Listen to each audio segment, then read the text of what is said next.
হয় সদৌ বৰগোহাঁই বংশাৱলীৰ শতবাৰ্ষিকীয় যি পূৰ্ণাংগ অধিৱেশন, এই অধিৱেশনখিনি ২৭ জানুৱাৰীৰ পৰা ৩দিনীয়া কাৰ্যসূচীৰে অনুষ্ঠিত হৈ আহিছে। আজি হৈছে এই অনুষ্ঠানটিৰ অন্তিম দিন।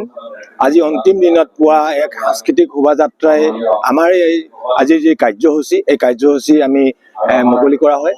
ইয়াতে বিভিন্ন প্ৰান্তৰ বংশধৰসকলৰ অংশগ্ৰহণে এই সাংস্কৃতিক শোভাযাত্ৰাই আমাৰ ঐতিহ্যমণ্ডিত এই মেছাগড় চাউবিন ক্ষেত্ৰৰ পৰা অসমৰ পুৰণি ৰাজধানী ৰংঘৰ তথা জয়সাগৰ হৈ শিৱসাগৰ নগৰে অতিক্ৰম কৰি গড়গাঁৱৰ কাৰেঙৰ সন্মুখেৰে নাজিৰা নগৰ অতিক্ৰমী পুনৰ এই ক্ষেত্ৰস্থলত উপনীত হয়।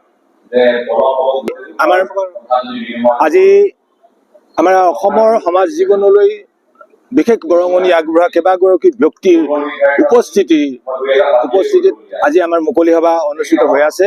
এই অনুষ্ঠানটিত আমাৰ অসমৰ এজন প্ৰতিষ্ঠা বুৰঞ্জীবিদ তথা পদ্মশ্ৰী বঁটা প্ৰাপক ডক্টৰ যোগেন্দ্ৰনাথ ফুকন, অসমৰ আগশাৰীৰ সাংবাদিক ৰাজদীপ বাইলুং বৰুৱা, আহোম ৰাজ পৰিয়ালৰ প্ৰতিনিধি আলোক নাৰায়ণ সিংহকে প্ৰমুখ কৰি বহুকেইজন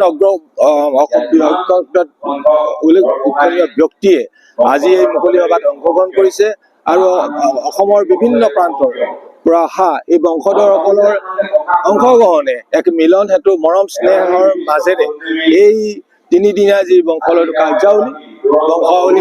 অনুষ্ঠানটি সাফল্যমণ্ডিত হ'ব বুলি আমি আশা প্ৰকাশ কৰিছো। সাংস্কৃতিক সন্ধিয়া আছে নিশ্চয়। আজি সন্ধিয়ালৈ সাংস্কৃতিক কাৰ্য অনুষ্ঠান আছে। এই সাংস্কৃতিক অনুষ্ঠানত কেইবাগৰাকীও আগশাৰী শিল্পী অংশগ্ৰহণ কৰিব।